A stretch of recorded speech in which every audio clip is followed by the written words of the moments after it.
18h45, comme tous les soirs, lors du plan Grand Froid, 4 ou 5 des 30 bénévoles du SAMU social de la Croix-Rouge se retrouvent en passe de la tranchée pour préparer leur maraude qui peut durer jusqu'à 23h. Par temps plus clément, elle a lieu les lundis, mercredis et vendredis. Ils préparent la soupe, le café, les kits petit déjeuner du lendemain.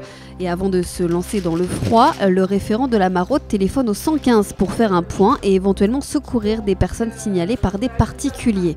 Les bénévoles chargent ensuite le véhicule équipé d'une table, de kits d'hygiène, d'eau, de papier toilette, de sacs poubelles ou encore de couvertures. Et c'est parti.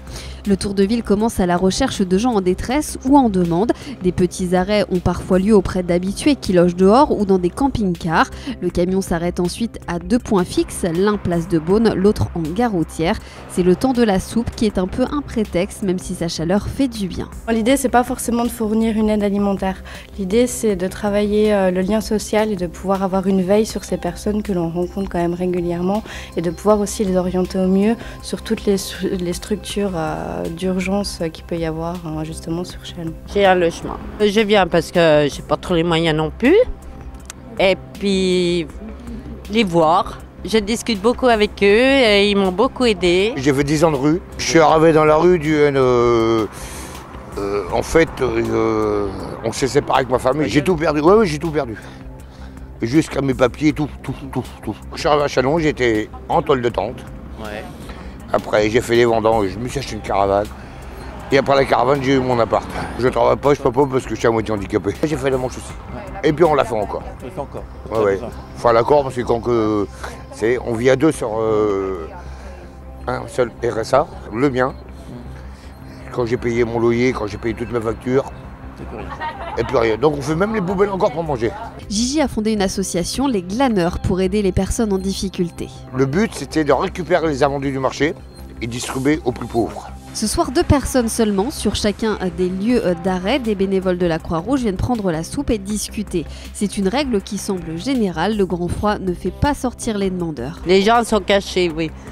Il fait trop froid, mais les gens ils sont cachés, ils n'osent pas sortir. Le SAMU social ne s'occupe pas de la bobologie, des soins qui sont de la responsabilité du SAMU, le 15 ou des pompiers, le 18. Il ne gère pas non plus l'hébergement individuel ou collectif qui est lui la responsabilité du 115.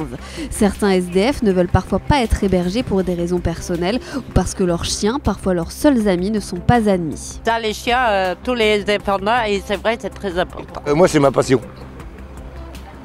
Ma passion, protection. J'ai toujours eu des chiens avec moi. Je suis né avec des chiens. Tant que mon chien l'a mangé, c'est le principal. Ces bénévoles de la Croix-Rouge ou d'autres associations font cela pour l'humain. Je me souviens de mes premières maraudes où j'étais...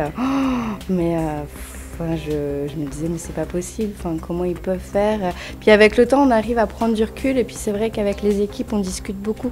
Quand on rentre c'est important et on se dit qu'au final les retours qu'on peut avoir des bénéficiaires, et c'est ce qui se dit au final je vais peut-être pas les sortir de la rue.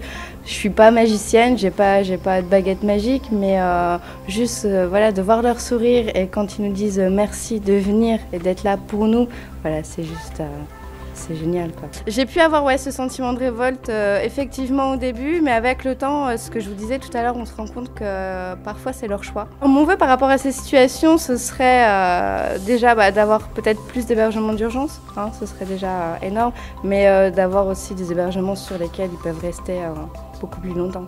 Parce que la rue, c'est pas que l'hiver, la rue, c'est toute l'année.